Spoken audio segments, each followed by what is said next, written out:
আরেকটি কথা বলবো, যেহেতু আমি হিন্দু সম্প্রদায়ের মেয়ে, সেখান থেকে আমার পরিবার থেকে আমাকে বলা হয় যে বিয়ের পর বেসিক্যালি হয়েছে কি, সাকিব বা সাকিবের পরিবার কেউই আমাকে মুসলিম ধর্মে কিভাবে ইউটিলাইজ করা হয় এটা আমাকে শেখায়নি। সম্প্রতি সামাজিক যোগাযোগ মাধ্যমে ভাইরাল হওয়া এক লাইভে চিত্রনায়িকা অপু বিশ্বাস তার ব্যক্তিগত জীবন, সংসার, ধর্মান্তর, মাতৃত্ব এবং কেরিয়ারের বিভিন্ন অভিজ্ঞতা নিয়ে খোলামেলা কথা বলেন। লাইভে অপু বিশ্বাস জানান, স্বামীকে ঘিরে একসময় নিজের কেরিয়ারের অনেক সিদ্ধান্ত নিয়েছিলাম। তার ভাষ্য, একজন স্ত্রী হিসেবে তিনি স্বামীর ইচ্ছে ও চাওয়াকে সবচেয়ে বেশি গুরুত্ব দিয়েছিলেন এবং অনেক ব্যক্তিগত বিষয় ত্যাগ করেছেন।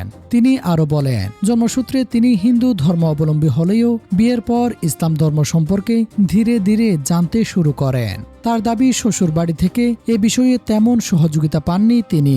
পরে এক আত্মীয়র কাছ থেকে নামাজ, রোজা ও ইসলামের বিভিন্ন বিষয় শিখেছিলেন অপু বিশ্বাস। মাতৃত্বের অভিজ্ঞতা তুলে ধরে অপু বিশ্বাস বলেন, গর্ভাবস্থায় অনেক সময় তাকে নানা চ্যালেঞ্জের মধ্য দিয়ে যেতে হয়েছে।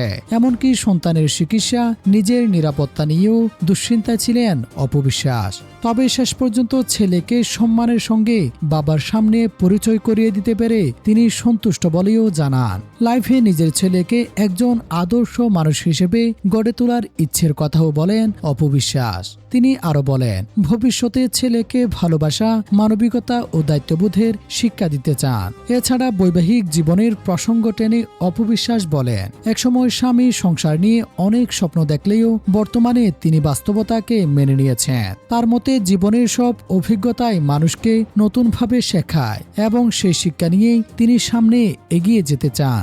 দর্শক, সামাজিক যোগাযোগ মাধ্যমে ছড়িয়ে পড়া লাইভের বক্তব্যগুলো অপু বিশ্বাসের ব্যক্তিগত দাবি। এ বিষয়ে আপনার কি মন্তব্য অবশ্যই কমেন্ট করে জানিয়ে দিন। Desk report, pro news.